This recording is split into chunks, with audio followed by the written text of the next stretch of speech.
had received from God. Samson's life was a roller coaster of thrilling victories and personal challenges. He frequently clashed with the Philistines, who were cruel to the Israelites. In one remarkable battle, fueled by rage, Samson used the jawbone of a donkey to defeat 1,000 Philistine soldiers, displaying his unbelievable strength, a gift from God. However, Samson's greatest challenge was not on the battlefield but in his heart. He fell deeply in love with a woman named Delilah. The Philistines saw their opportunity and coerced Delilah into uncovering the secret of Samson's strength. After many attempts, Samson finally revealed to her that his power would vanish if his hair were cut. His hair was his only weakness. One night when Samson was asleep, Delilah made a Philistine cut his hair. Samson lost all of his mighty strength and could not fight anymore.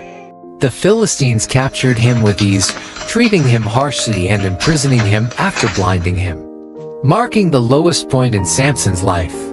But with every passing day of being locked up in prison, Samson's hair grew longer again, and with it, a glimmer of his former strength returned. One day, the leaders of the Philistines gathered in a huge temple to celebrate.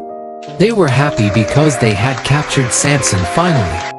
The temple was packed with people, even on the roof. About 3,000 people came to see Samson, including all the big bosses of the land. Samson, with his hair starting to grow back, was brought in. He was locked up with chains on the two big pillars of the temple for everyone to see him. He was tired, but he still had faith in God. His hair that had been growing back was the secret to his super strength. Samson prayed for one last burst of power and felt his strength return. Then, he pulled the two pillars with all his might. The whole temple came crashing down, destroying everyone, including Samson. After everything settled, Samson's family came and took him to be buried near his dad Manoah. People say Samson's tomb is on a mountain in Tel Tzor located near present-day Jerusalem. Samson's story remains a powerful narrative about the consequences of our actions and unfailing strength of God, even in our weakest moments. The end. Gideon's brave heart, the battle against the Midianites. Once upon a time in the land of Israel, after a brave leader named Joshua passed away, the people forgot about God. They stopped praying and didn't follow his ways anymore. This made God very sad, and because of this, he allowed the Midianites, not very nice neighbors, to cause trouble. They burned down houses and farms, making it so hard for the Israelites that they had to live in caves. But there was one man, Gideon, who still tried to do his best. He secretly grew some wheat to make bread for his family. He had to be very sneaky and thresh his wheat in a hidden spot near a wine press to avoid the Midianites. One day, while Gideon was working hard, an angel came with a special message from God. The angel told Gideon that God wanted him to do two big things. First, God wanted Gideon to knock down his father's statue of a false god and build an altar for the true God. Gideon was scared but did it anyway because he knew it was the right thing to do. The second thing was even scarier. God wanted Gideon to lead an army against the Midianites. Gideon couldn't believe it. Me, lead an army, he thought. So, he asked God for a sign to make sure God was really with him. He put a piece of wool on the ground and said, "If the wool is wet with dew in the morning but the ground is dry, I'll know you're with me." And guess what? The next morning, the wool was soaking wet, but the ground was bone dry. But Gideon was still a little unsure, so he asked for another sign. This time, he wanted the ground to be wet and the wool to be dry. And God did it again. Now, Gideon knew for sure that God was with him. Gideon started with a big army, but God had a surprising plan. He told Gideon he only needed 300 men to defeat the Midianites. God wanted to make sure everyone knew it was his power, not theirs, that saved them. Even though Gideon was still a bit scared, God gave him a little sneak peek of the Midianites being afraid of him. Gideon and his tiny army then did something very clever. They took trumpets and jars with torches inside and surprised the Midianites in the middle of the night. They made so much noise and showed so much light that the Midianites got scared, ran away, and even fought each other. After this big win, the people wanted Gideon to be their king, but Gideon knew the truth. "I won't be your king," he said. "God is the only one who should rule over us." And that's the story of how Gideon, with just a little faith and a lot of help from God, saved his people. It teaches us that even when things look really tough, if we trust in God, we can do amazing things, just like Gideon did. The end. The Divine Genesis Adventure, Part 1. In the very, very beginning, there was just darkness and quiet, like a giant, cozy blanket wrapped around the universe. But then, with a twinkle in his eye, God whispered, "Let there be light." And suddenly, the darkness vanished, making room for the most spectacular show on earth, the Divine Genesis Adventure. God smiled and called the bright part day, and the cozy dark part night. And guess what? It was only the beginning of this incredible adventure. On the second day, God decided to create a masterpiece. The sky, so big and blue, like a gigantic playground for the clouds. He named it Heaven, and it became the coolest blanket fort ever as the Divine Genesis. Adventure unfolded.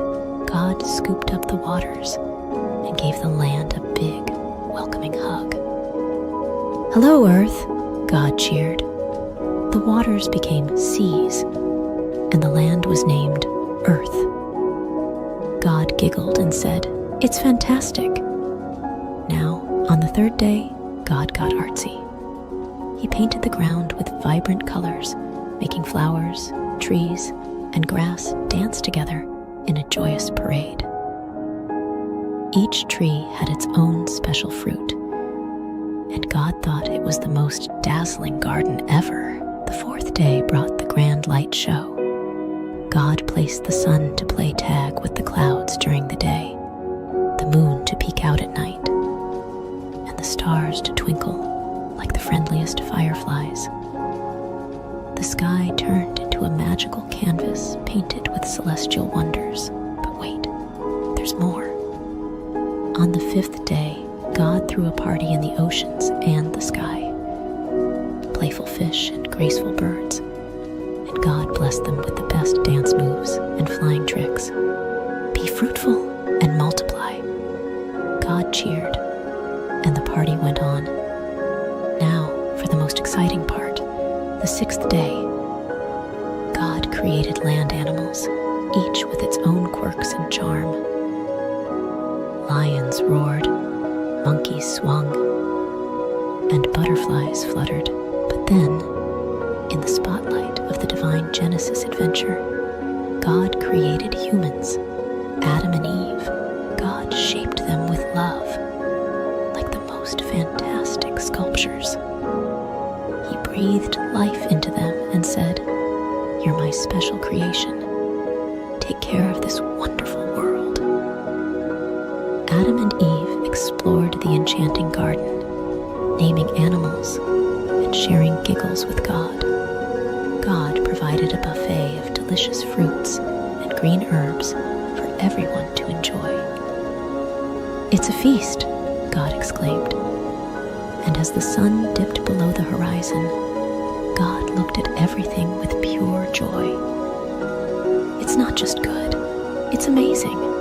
And so, the Divine Genesis Adventure came to an end, with stars twinkling in applause. God had created a world bursting with colors, laughter, and love. The end, but really, just the beginning of more incredible adventures. The end. The Divine Genesis Adventure, Part 2. Once upon a time, in the enchanting garden where the flowers danced and the trees whispered tales of creation, a new chapter unfolded. The sun kissed the leaves, and the air was filled with the sweet melody of birdsong. Adam and Eve, the first two adventurers in this divine journey, wandered hand in hand, marveling at the wonders around them. But in the shadows, a cunning serpent slithered. His eyes gleamed with mischief as he approached Eve. Did God truly say, 'You shall not eat of every tree of the garden'?"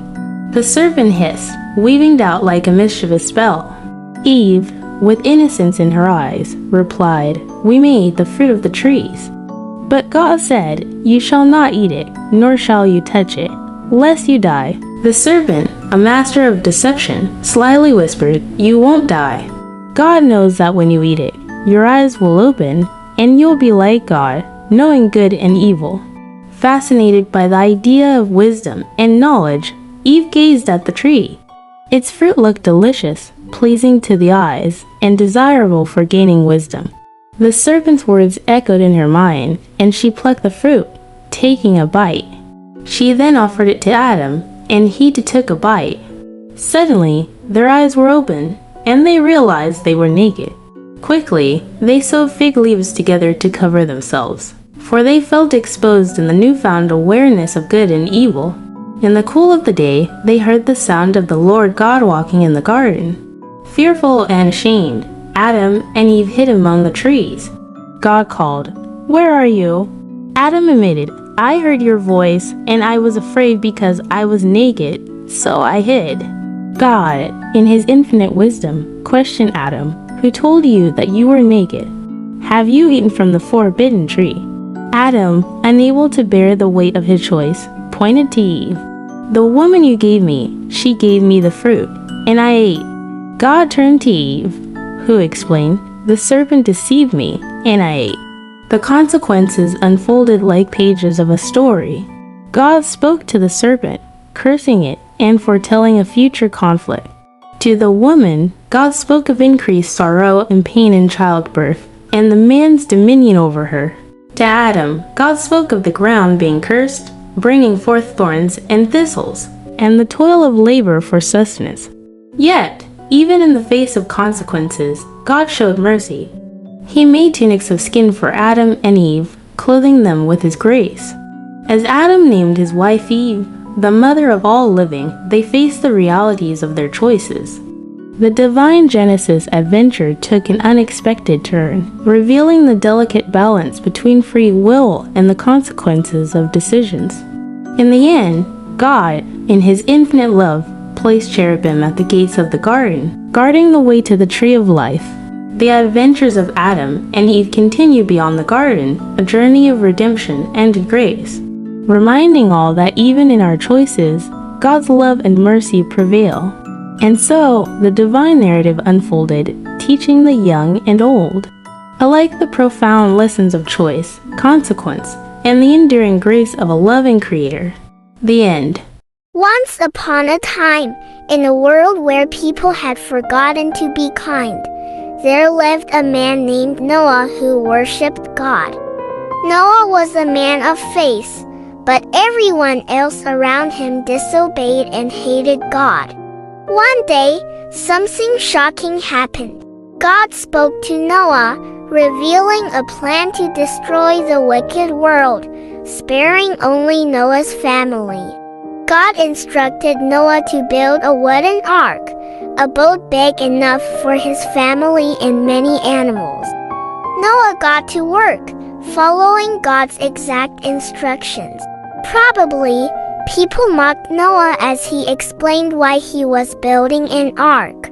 But Noah kept building, also spreading the word about God, though nobody listened. As the ark neared completion, God brought animals of all kinds, 7 of some species, 2 of others. Birds and beasts, tiny and tall, all made their way to the ark. Perhaps people shouted insults at Noah, but they did not stop sinning against God. They did not ask to enter the ark. Finally, all the animals and birds were aboard. God invited Noah and his family into the ark. As they entered, God shut the door. Then the rain came, a great downpour soaking the earth for 40 days and nights. Floodwaters covered towns and villages.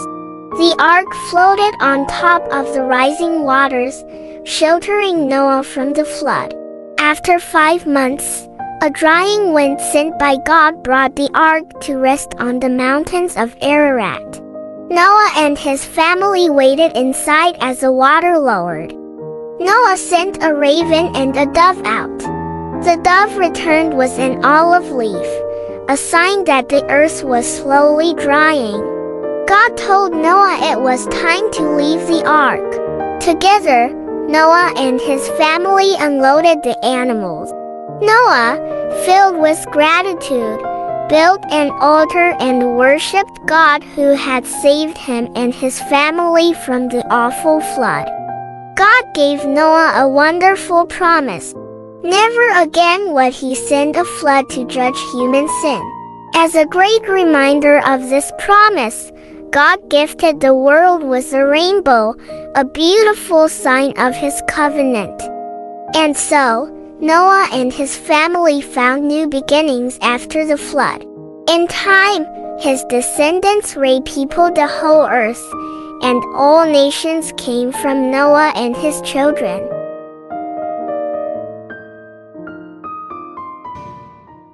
God's promise to Abraham. Long ago, after a big flood washed the earth clean, only Noah and his family were safe on a big boat with lots of animals. When the water went away, people started to build things again. They had a big idea. Let's build a tall tower that touches the sky, right up to the stars. They wanted to stay together and be friends forever. But something magical happened. Suddenly, everyone started speaking in different languages. It was so confusing because nobody could understand each other anymore. So, the people split up, finding new places to live with others who spoke the same language. The big city they left behind was called Babel, which means a big mix-up. Then, in a place called Ur, God talked to a man named Abram. God said, "Abram, go on an adventure to a special land I'll show you." Abram, his wife Sarai, and his nephew Lot packed up and went to a beautiful land called Canaan.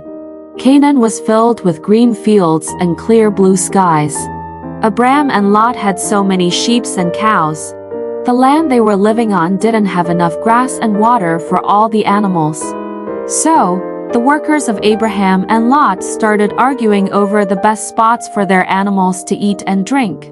Abram wanted everyone to be happy and not fight. He told Lot, "Let's not argue. You choose any part of the land you like, and I'll go the other way." That way, there was enough room for all their animals. Lot looked around and saw a really nice area with lots of water and green grass near the cities of Sodom and Gomorrah. It looked like the best spot for his animals, so he chose to move there. Abraham stayed in the land of Canaan, where God asked him to stay.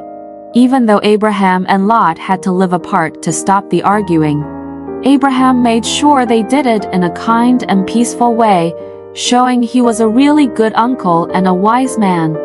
God saw Abram's kind heart and told him, "This whole big, beautiful land will belong to you and your children and their children after them, forever." But Abram and Sarai were very old and didn't have any children. They wondered, how will God's promise come true? One day, 3 special visitors brought amazing news. "Sarai, you're going to have a baby." Sarai laughed because she thought she was too old for that. God also changed their names to Abraham and Sarah to show they were going to start a big family. Then, God said he had to fix the 2 naughty cities near where Lot lived. Abraham was worried for Lot. Lot listened to the angels and escaped with his daughters. But Lot's wife looked back and turned into a salt statue. Then, the most wonderful thing happened.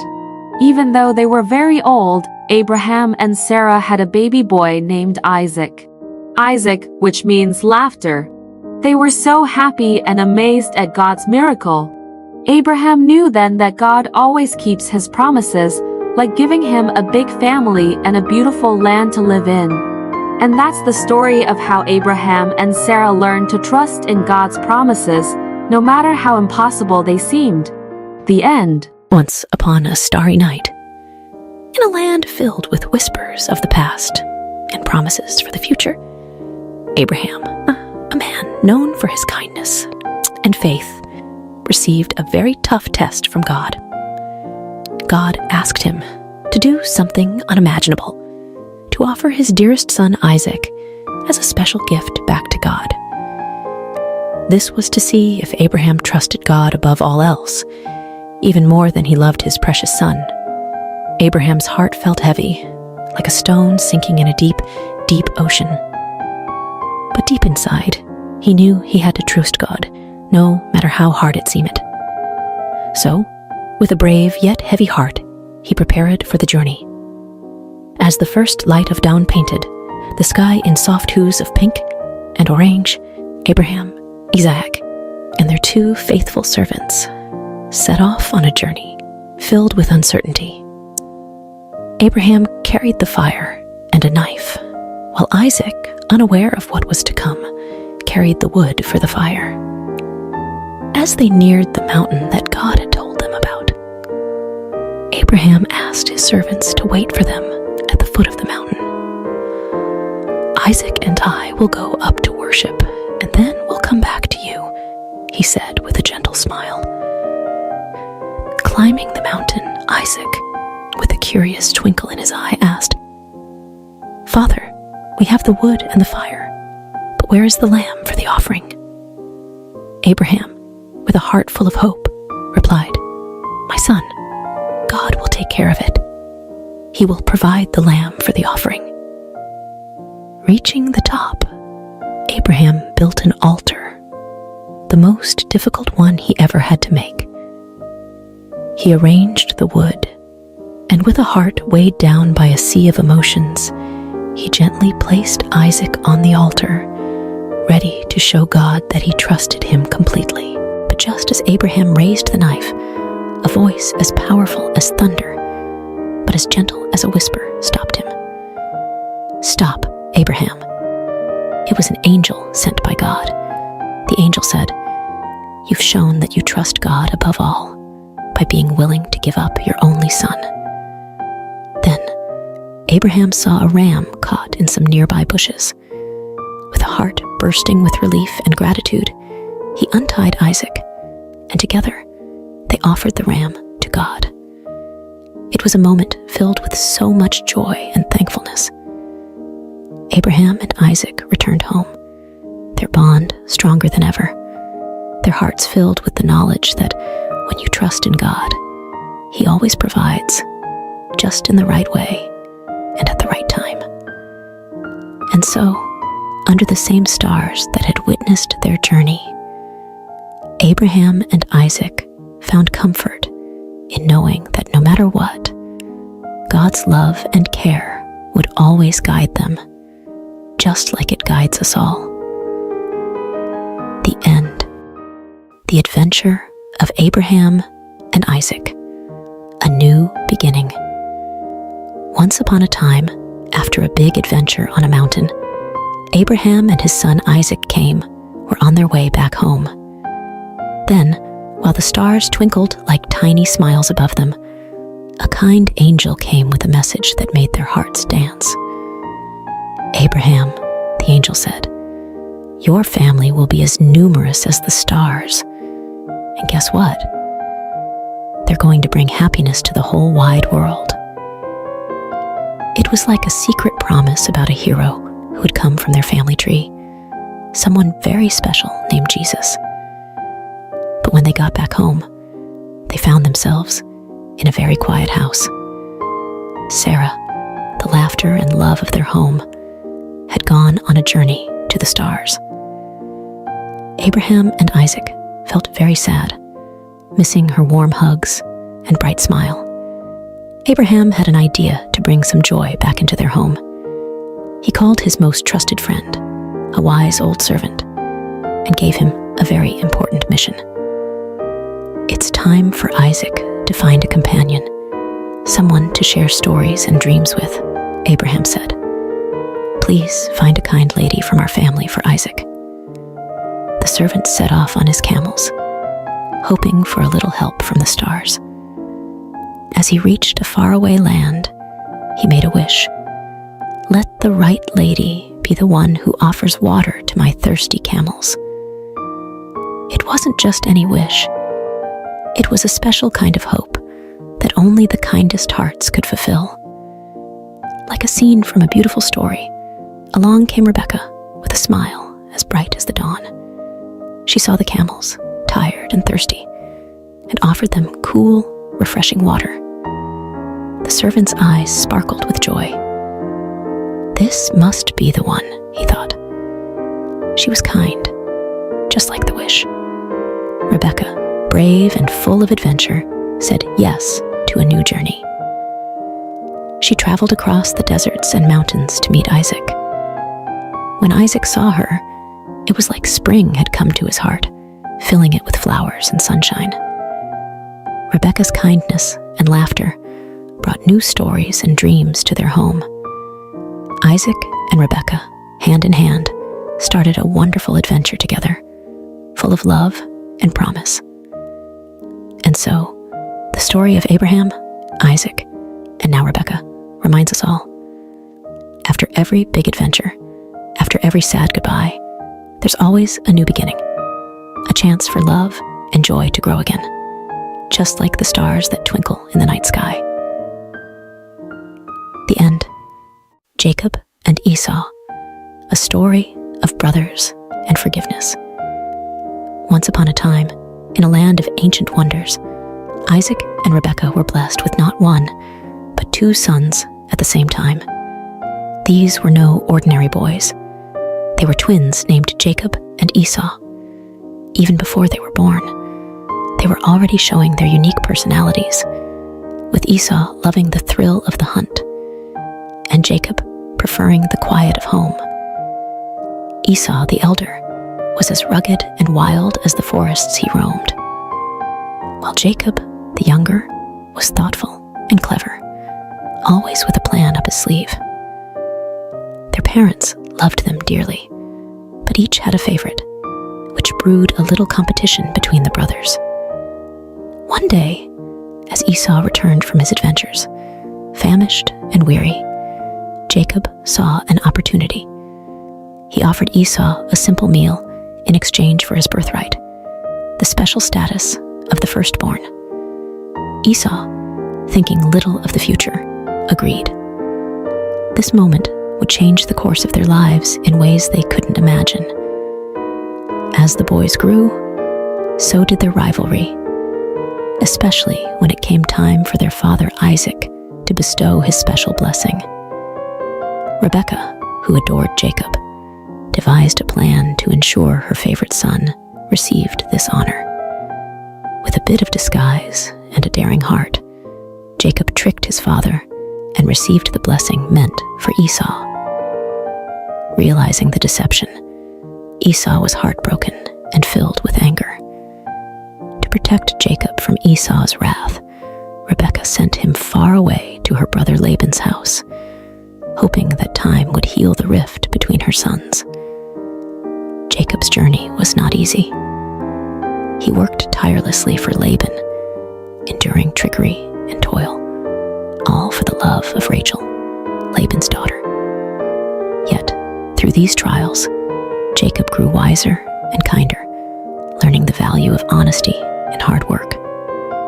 Years passed, and God called Jacob to return home, but the thought of facing Esau filled Jacob with dread. What if Esau still harbored anger and sought revenge? Nevertheless, Jacob set out, hoping for forgiveness. As Jacob neared his homeland, he prepared for the worst. But to his surprise, Esau greeted him not with anger, but with open arms. The brothers embraced, their past grievances washed away by tears of joy. It was a moment of true reconciliation, proving that love can overcome the deepest divides.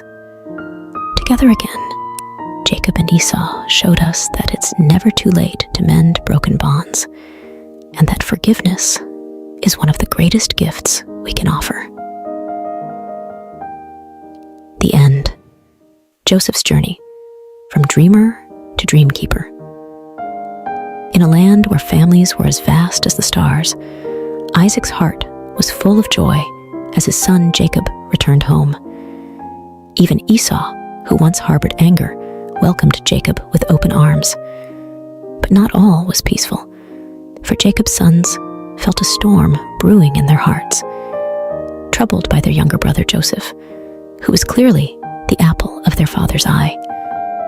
Joseph, with his bright, colorful coat, a gift from Jacob, was a dreamer. His dreams, however, sparked flames of jealousy among his brothers. In one dream, Joseph saw his own sheaf of grain standing tall, while his brother's sheaves bowed down to it. In another, the sun, moon, and even the stars bowed before him. These dreams whispered of a future where Joseph would rise above them all, even his parents and brothers. One day, Jacob sent Joseph to check on his brothers in the fields. As he approached, their jealousy turned to dark whispers of getting rid of the dreamer. Reuben, the eldest, suggested they put Joseph in a pit instead, secretly planning to save him later. But while Reuben was away, a caravan heading to Egypt appeared. Judah, another brother, proposed they sell Joseph instead of harming him directly. And so, for 20 pieces of silver, Joseph's fate was sealed, and he was taken far from his homeland, his heart heavy with sorrow and fear. The brothers deceived their father, presenting Joseph's colorful coat, now stained with goat's blood, letting Jacob believe his beloved son was gone forever. Jacob's grief was a deep well of sorrow, with no one able to console him. Meanwhile, in Egypt, Joseph found himself a slave in Potiphar's house. Despite his hardships, Joseph's diligence and trust in God shone brightly, earning him Potiphar's favor and the position of chief servant. But just as things seemed to be looking up, Joseph faced a new trial. Potiphar's wife, with dishonest intentions, falsely accused Joseph, leading to his unjust imprisonment. Even in the depths of a dungeon, Joseph's spirit remained unbroken.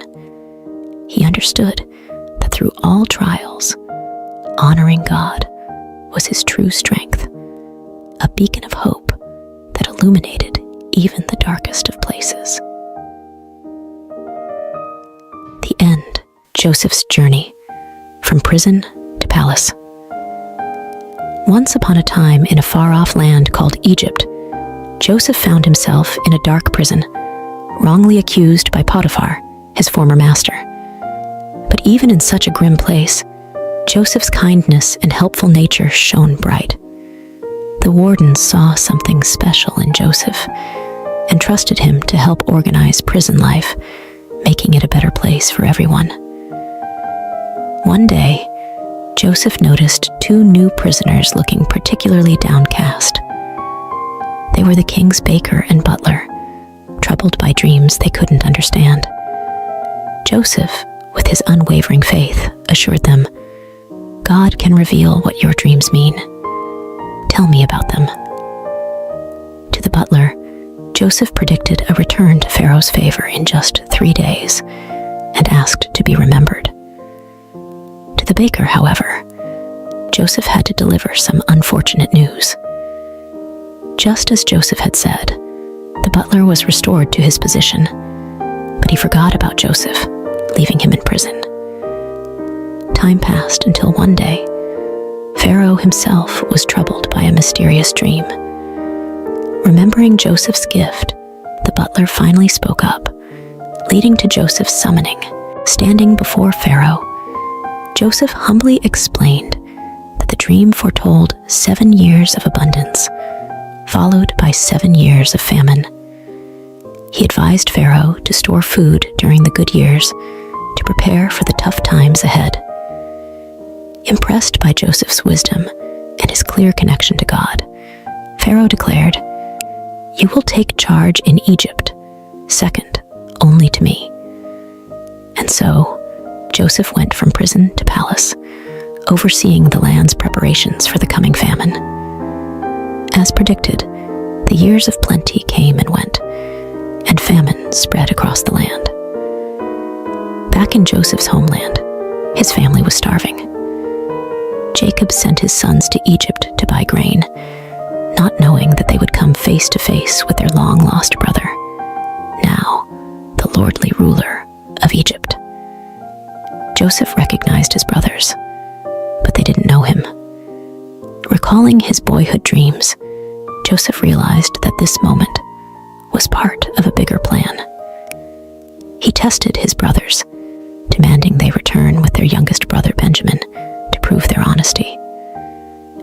When they returned, Joseph could no longer hide his true identity. Overcome with emotion, he revealed himself to his brothers, saying, "I am Joseph, your brother, whom you sold into Egypt." The brothers were speechless, fearing for what might come next. But Joseph comforted them, explaining that their actions had been part of a divine plan to save their family from famine.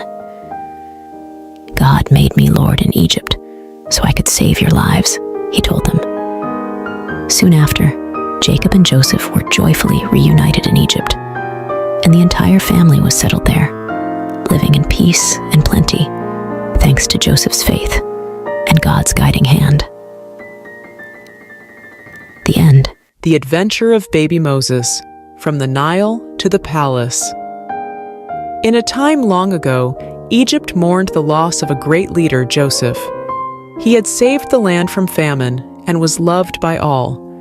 But as years turned into centuries, a new pharaoh came to power, one who did not remember Joseph and his deeds. The Hebrews, Joseph's people, had grown in number and strength, which made the new pharaoh uneasy. Fearing they might become too powerful, he decided to make them slaves, forcing them to build great cities under harsh conditions. Despite the heavy work, the Hebrews continued to grow in numbers, which troubled Pharaoh even more. So he made a terrible order.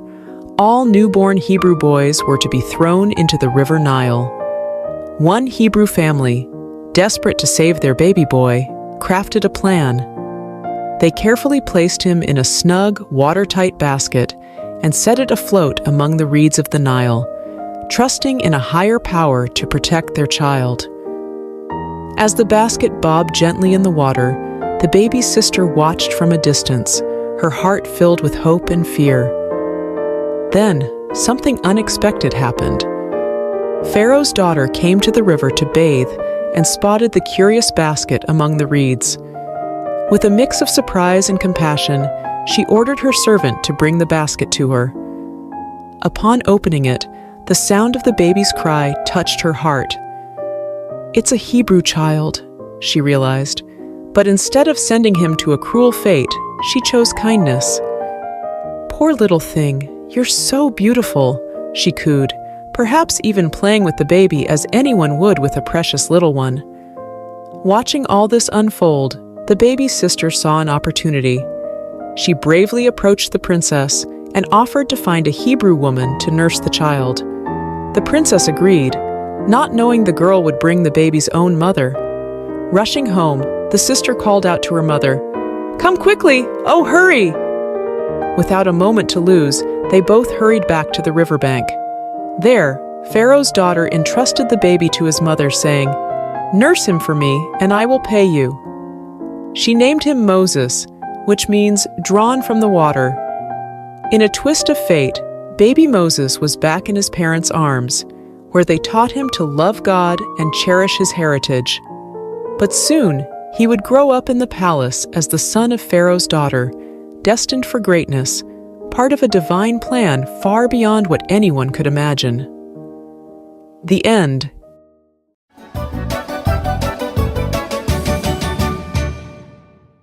Moses, from prince to leader. Long ago in Egypt, Moses, a prince raised in Pharaoh's palace, faced a moment that would change his life. Despite his royal upbringing, Moses never forgot he was a Hebrew at heart. One day, he saw an Egyptian mistreating a Hebrew slave. Feeling a rush of protectiveness, Moses looked around and, seeing no one, stepped in to save the slave but ended up making a grave mistake. The very next day, Moses tried to stop a fight between two Hebrews, only to realize his secret was out. The news even reached Pharaoh, forcing Moses to flee to a faraway land called Midian for safety. In Midian, Moses found himself by a well where he helped the 7 daughters of Reuel, a priest, fend off some rude shepherds. Impressed by Moses' bravery, Reuel invited him home, leading to Moses marrying Reuel's daughter and starting a new life as a shepherd. Meanwhile, back in Egypt, the Hebrews suffered greatly under a new pharaoh. Their cries for help reached the heavens, and God was listening. 40 years had passed since Moses left Egypt. While tending his flock, Moses saw something incredible: a bush engulfed in flames that didn't seem to burn up. Curious, Moses went closer, only to hear God's voice calling him by name. God told Moses to take off his sandals, for he was standing on holy ground. God had a mission for Moses to lead the Hebrews out of Egypt and free them from slavery. Moses was scared and unsure, especially about speaking to Pharaoh.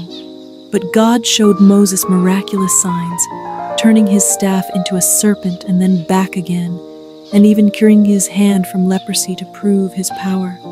Still hesitant, Moses worried about his speaking abilities. God, growing impatient with Moses' doubts, promised Aaron, Moses' brother, would help speak for him. Moses bid farewell to Jethro and set off to Egypt with his family. In the mountains, Aaron met Moses, and together they shared God's plan with the Hebrew leaders, who were amazed by the signs and worshipped God, filled with hope. Moses and Aaron then bravely approached Pharaoh, delivering God's message, "Let my people go." But Pharaoh's heart was hard. He refused to listen. God was ready to show his great power to change Pharaoh's mind, marking the beginning of an epic journey for Moses, from a prince in Egypt to a shepherd in Midian, and finally, a leader of his people. The end.